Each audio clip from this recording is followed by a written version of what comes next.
BNP কি করছে সেই কথা বলে না, আমরা কি করছি সেই কথা কেউ কিন্তু দেখুন। আজকেও বিএনপি কোন মঞ্চের থেকে এই কথা বলবে না যে সত্তার সাহেব ক্ষমতায় এসে এই কাজ করছেন, খালেদা জি 91 থেকে 96 পর্যন্ত এই কাজ করেছেন, খালেদা 2001 থেকে 6 পর্যন্ত এই কাজ করছেন, এই বক্তব্য কার মুখে শুনবেন না। দেখেন আপনারা, কারণ সেখানে তো ছিল খাম্বা কেস, সেখানে ছিল ট্রান্সফার কেস, সেখানে ছিল হাওয়া ভবন। এর জন্য মানুষ আবার ক্ষিপ্ত হয়ে গেছে, ক্ষিপ্ত হয়ে আন্দোলন সংগ্রামে এত সিট বেশি পেয়ে ক্ষমতায় গেছেন, 200-র উপরে সিট। আরে আল্লাহ, মারাত্মক অবস্থা। কিন্তু আন্দোলন সংগ্রাম করার কারণে মঈনুদ্দিন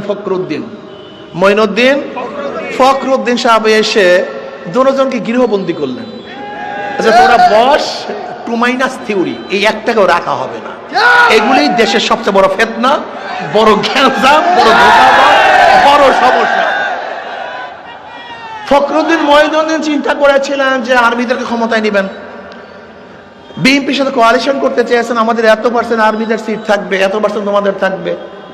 সুবিধা করতে পারেননি, কারণ কি আর্মিরা বিএনপিকে বিশ্বাস করতে চায় না। কেন চায় না মনে আছে তো? ওই যে তারেক সাহেব অসুস্থ হয়ে গেছিলেন, কেন অসুস্থ হয়েছে আপনারা জানেন, কেন অসুস্থ হয়েছিলেন। এর জন্য কোনো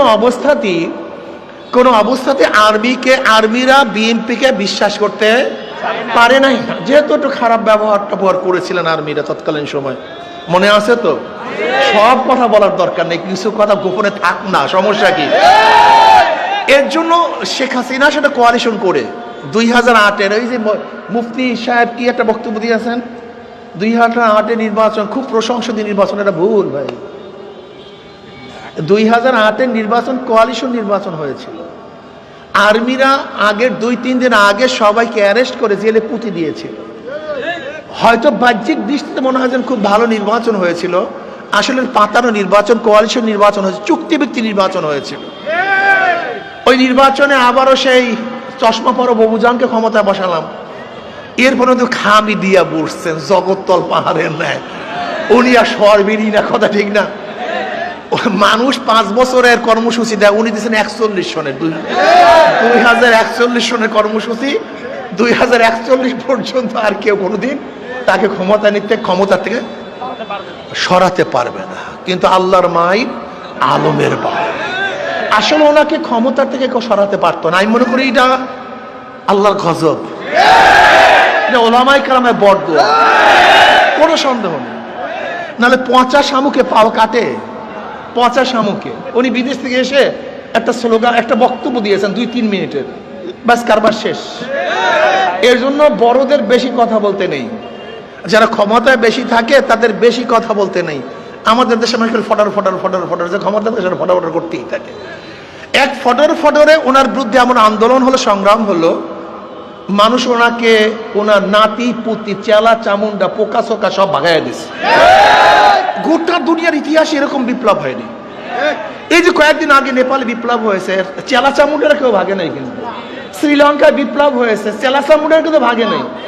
এদেশে বারবার বিপ্লব হয়েছে, এরশাদ সাহেবের বিরুদ্ধে আন্দোলন করে তাকে পতন ঘটানো হয়েছে, কিন্তু উনি কিন্তু দেশেই ছিলেন, ওনার চেলা চামুন্ডা কিন্তু শেখ হাসিনা কাজটা কি করছে দেখছেন?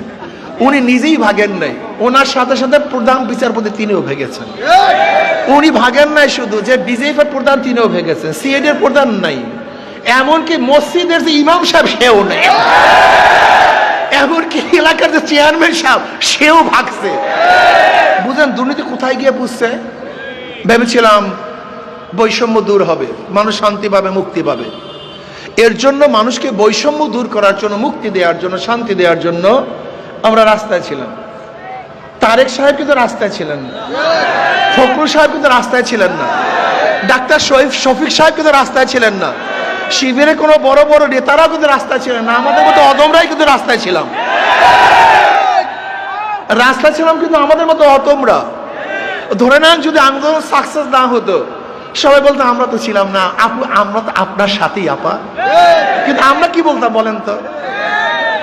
সবাই তো আপার সাথে কোয়ালিশন করতো, আপু আমরা তো আপনার সাথে আছি, কোনো টেনশন নাই। কিন্তু আমাদের অবস্থাটা কি হতো বলেন তো?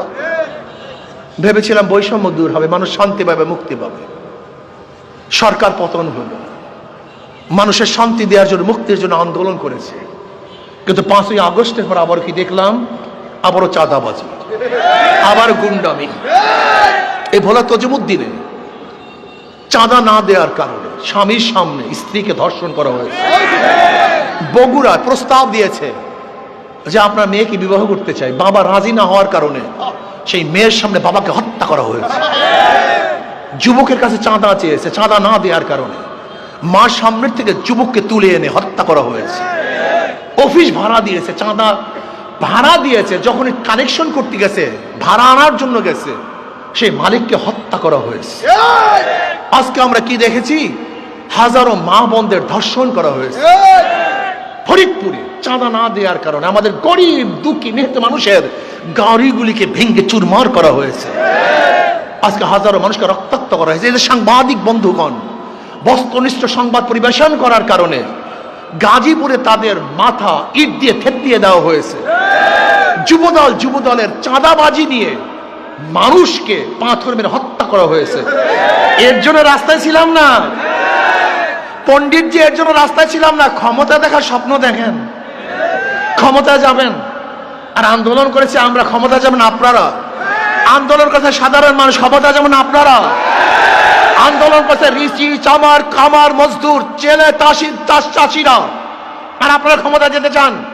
আবারও লুটপাট করবেন, আন্দোলন করবেন, চাঁদাবাজি করবেন, জুলুমবাজি করবেন, ধর্ষণ করবেন, অত্যাচার করবেন, অবিচার করবেন, ডাকাতি করবেন, চুরি করবেন, মদের আড্ডা দিবেন, গাঁজাবাজি করবেন। বাংলাদেশের মানুষের সহ্য করবেন না ইনশাআল্লাহ। এবার চাঁদাবাজের বিরুদ্ধে আন্দোলন হবে ইনশাআল্লাহ, দুর্নীতিবাজের বিরুদ্ধে আন্দোলন হবে ইনশাআল্লাহ। বাংলাদেশকে স্বাধীন করবে ইনশাআল্লাহ। দুর্নীতি মুক্ত এক দেশ উপহার দেব, যেখানে বৈষম্য দূর হয়ে যাবে, মানুষ মুক্তি পাবে, শান্তি পাবে, গরিব দুঃখী মেহনত মানুষের মুখের মধ্যে হাসি ফুটবে। বস্ত্রহীন একটা মানুষ বাংলাদেশে থাকবে না, একজন মেয়ে ধর্ষিতা হবে না, বাংলাদেশের একজন নাগরিক খোলা আকাশের নিচে ঘুমাবে না, বাংলাদেশের কোন মানুষ চিকিৎসা পাবে আর মরবে না ইনশাআল্লাহ। বাংলাদেশের কোন টাকার বিদেশে পাচার হবে না, যেখানে মানুষের মানবতা রক্ষা হবে, যেখানে সুশৃঙ্খল মানুষ বসবাস করবে, প্রত্যেকের অধিকার নিয়ে থাকবে, যেখানে মুসলমান হিন্দু বৌদ্ধ খ্রিস্টানরা সম্পূর্ণ অধিকার নিয়ে বসবাস করবে, সেরকমের দেশ উপহার দেওয়ার জন্য আমি মনে করি শুধু নেতা নয়, নীতির পরিবর্তন চাই। সবচেয়ে খারাপ লাগে আমাদের গরিব শ্রেণীর লোকদের অবস্থা দেখি। ইসলামকে কেন পছন্দ করেন না? কারণটা কি? ইসলামকে না পছন্দ করার মূল কারণ হলো আমরা অনেকেই খারাপ হয়ে গেছে। যাই হোক, অনেক কথা বলে ফেলেছি। ওদের মার্কার সাথে কাজের সাথে ধোঁকামি। যারা নৌকা নির্বাচন করে নিজেরা নৌকা চালাতে পারে না, যারা ধানের শীষে নির্বাচন করে নিজেরা ধান কাটতে পারে না, যারা নাঙ্গল নির্বাচন করে নিজেরা নাঙ্গল বইতে পারে না। সমস্ত মার্কাগুলি গরিবদের প্রতীক, কিন্তু একজনও গরিব না। কিন্তু হাত পাখা এমন একটা মার্কা, যে নির্বাচন করে সেও ঘুরাতে পারে, যারা সমর্থন করে তারাও চালাতে পারে। হাত পাকা দরকার বড় লোকদের, হাত পাকা প্রয়োজন গরিবদের, হাত পাকা প্রয়োজন পুরুষদের, হাত পাকা প্রয়োজন মহিলাদের, হাত পাকা প্রয়োজন মুসলমানদের, হিন্দুদের, বৌদ্ধ খ্রিস্টানদের। কারেন্ট ফেল করে, হাত পাকা ফেল করে না। হাত পাকা সবাইকে শান্তি দেয়। কাউর মার্কা ঘুমের সময় বুকের উপরে থাকে না। শুধু একটা প্রতীক, শুধু একটা প্রতীক, যেটা ঘুমের সময় বুকের উপরে থাকে, সেই মার্কাটার নাম হাত পাকা মার্কা। আমি বিশ্বাস করি হাত পাকা যদি বিজয় হয়, আমাদের হাবিব সাহেব পটুয়াখালী থেকে আমাদের 3 আসর থেকে হযরত মাওলানা আবু বকর সাহেব, আমাদের দেখছেন মুস্তাফিজুর রহমান সাহেব, আলহামদুলিল্লাহ পটুয়াখালী 4 থেকে। আল্লাহ কবুল করেন, আল্লাহ সবাইকে কবুল করে নেন, আমাদের সবাইকে আল্লাহ কবুল করেন। আল্লাহুম্মা